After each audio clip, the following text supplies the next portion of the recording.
देशभरामध्ये आता संतापाची लाट उसळली आहे की ज्या जंतर मंतरवरती विद्यार्थ्यांचं आंदोलन सुरू आहे, या आंदोलनावरती लाठीचार्ज करण्यात आला। त्याच्या निषेधार्थामध्ये आता देशभराने महाराष्ट्रभरामध्ये बंद पुकारण्यात आलेला आहे। या ठिकाणी मी बीड शहरामध्ये आहे आणि बीड शहरामध्ये वंचित बहुजन आघाडीच्या वतीने कार्यकर्त्यांनी बंद पुकारलेला आहे। ते रस्त्यावरती आता उतरलेले आहेत आणि मोदी सरकारच्या विरोधामध्ये आता घोषणा देत आहेत। आपण या ठिकाणी जे कार्यकर्ते आहेत त्यांच्याकडनं जाणून घेऊया काय या बंदला कसा प्रतिसाद आहे आणि ज्या नेट घोटाळ्यामध्ये ज्या विद्यार्थ्यांना लाठीचार्ज झाला यावर काय मत आहे। खरं तर नीटच्या संदर्भामध्ये अगदी शांततेमध्ये काही विद्यार्थ्यांनी दिल्ली येथील जंतर मंतरवर आंदोलन केलेलं आहे। त्यांची प्रमुख मागणी एवढीच आहे की केंद्रीय शिक्षण मंत्री धर्मेंद्र प्रधान यांनी राजीनामा दिला पाहिजे, परंतु या ठिकाणी त्यांचे फेक राजीनामे बाहेर काढून हे वातावरण शमवण्याचं षडयंत्र भाजप आणि राष्ट्रीय स्वयंसंघ करत आहे। या बंद दरम्यान राष्ट्रीय स्वयंसंघ आणि भारतीय जनता पार्टीचे कार्यकर्त्यांनी पोलिसांच्या वर्द्या घालून तिथल्या विद्यार्थ्यांना जी काठी असते त्या काठीला खिळे लावून अमानुष मारहाण केलेली आहे। अश्रुधाराच्या नळकांड्या देखील त्यांच्यावर फोडण्यात आलेल्या आहेत। म्हणजे अगदी शांततेत असणाऱ्या आंदोलनाला भारतीय जनता पार्टीच्या माध्यमातून त्यांच्या कार्यकर्त्यांच्या माध्यमातून त्याला हिंसक बनवण्याचं काम या ठिकाणी झालेलं आहे। याचा वंचित बहुजन आघाडीच्या वतीने आम्ही तर सर्वजण निषेध व्यक्त करतो। ज्यावेळेस आदरणीय बाळासाहेब आंबेडकर त्या आंदोलनाला भेट द्यायला गेले त्यानंतर इथल्या राजकीय पुढाऱ्यांचे डोळे उघडले आणि त्यानंतर या सगळे जाऊन त्यांना ते भेटायला लागले, परंतु यामध्ये जे अमानुष मारहाण झाली त्या अमानुष मारहाणीमध्ये काल आमची एक विद्यार्थिनी, आमची भगिनी, तिचं निधन झालेलं आहे, ती मृत्यू पावलेली आहे। म्हणजे एवढं भाजप सरकार निगरगट्ट झालेलं आहे की त्यांना एक व्यक्ती, एक मुलगी एक्सपायर झाल्याचं सुद्धा त्यांना दुःख नाही, ते राजीनामा न देण्यावर देखील ठाम आहेत असंही आम्हाला समजलेलं आहे। या धर्तीवर श्रद्धेय बाळासाहेब आंबेडकर यांनी वंचित बहुजन आघाडीच्या वतीनं महाराष्ट्र बंदचा हाक दिली होती, कारण इथल्या विद्यार्थ्यांना समर्थन पाहिजे, कारण शिक्षण आमच्या हक्काचं नाही कुणाच्या बापाचं, ही जी संकल्पना आहे ही संकल्पना पुढे आली पाहिजे आणि शिक्षणातून विद्यार्थी हे जागे होणार आहेत, मोठे होणार आहेत। परंतु अशा पद्धतीनं शिक्षणाचं बाजरीकरण चालवलंय, हे बाजरीकरण थांबवावं। त्यासाठी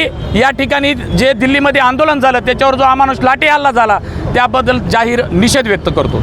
त्यामध्ये महिलांना देखील मारहाण झाली आणि अश्लील पद्धतीने पोलिसांकडनं मारहाण करण्याचे व्हिडिओ देखील सोशल मीडियावर व्हायरल झाले। नाही, ते पोलीसच नव्हते, सगळ्यांना जग जाहीर आहे, कारण पोलीस जर असले असते तर त्यांच्या ज्या महिलांना ज्या पद्धतीनं काट्या टोचवल्या म्हणजे सांगता येणार नाही अशा जागेवर त्यांनी काट्या टोचवल्या, ते अत्यंत दुर्दैवी आहे।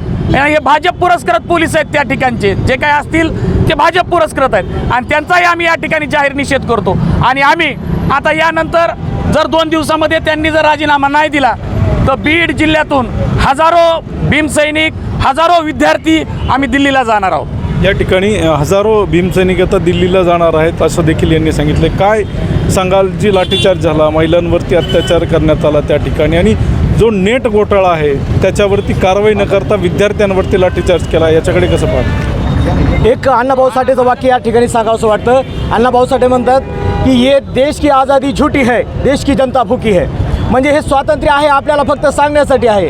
काल झालेला लाठीचार्ज जो आहे दिल्लीमधला त्याच्यावरून असं कळतं की तुम्ही न्याय मागायला जरी आले तरी तुम्हाला आम्ही इंग्रजासारखं त्या ठिकाणी झोडपून काढू। ज्या ठिकाणी जालियनवाला बाग हत्याकांड झालं तीच दुसरी प्रतिकृती काल दिल्लीच्या जंतर मंतरवर झाली।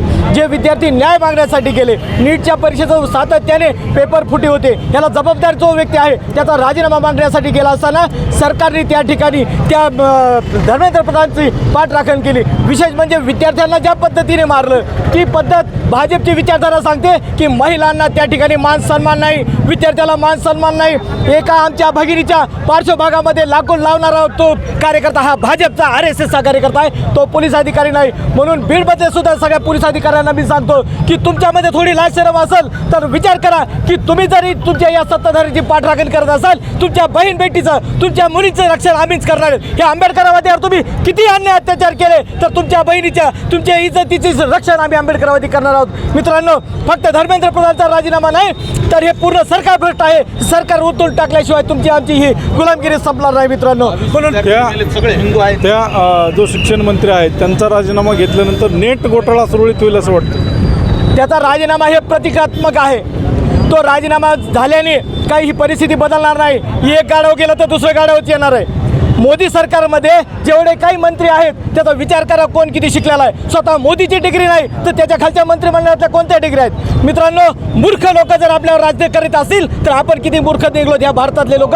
विचार करा आणि सत्ता पलटून टाका, तुमची परिस्थिती बदलून जाईल. या ठिकाणी आणखीन कार्यकर्ते आहेत. काय आजच्या बंदच्या माध्यमातून काय मागणी असेल? बंदच्या माध्यमातून एवढीच मागणी आहे, जे धर्मेंद्र प्रधान जसे आता जे आपले बावनकुळे साहेब आहेत, बावनकुळे साहेब काय म्हणतात, नौटंकी आहे. अहो, तुमच्यासारखा जबाबदार जर मंत्री जर नौटंकी म्हणत असेल तर दुसऱ्या जर चांगलं काम केलं, जसं फोर्समध्ये चांगलं काम केलं तर पूर्ण अधिकाऱ्याची वाहवा होते. तसंच जर तुमच्या क्षेत्रातल्या लोकांचं वाईट काम आहे तर त्याचा परिणाम वाईटच होणार आणि त्याचा भुगतान पण त्यांना भोगावंच लागेल. आता सध्या जे विद्यार्थ्यावर लाठीचार्ज झाला आणि अमानुषपणे मारहाण झाली, ह्याच्यामध्ये फक्त आणि फक्त RSS आणि भाजप सरकारच जबाबदार राहील एवढंच सांगतो आणि याचा निषेध करतो. या ठिकाणी वंचित बहुजन आघाडीच्या कार्यकर्त्याकडनं भाजप सरकारचा आणि नरेंद्र मोदींचा निषेध करण्यात आलेला आहे. LS मराठीसाठी दीपक जाधव, बीड.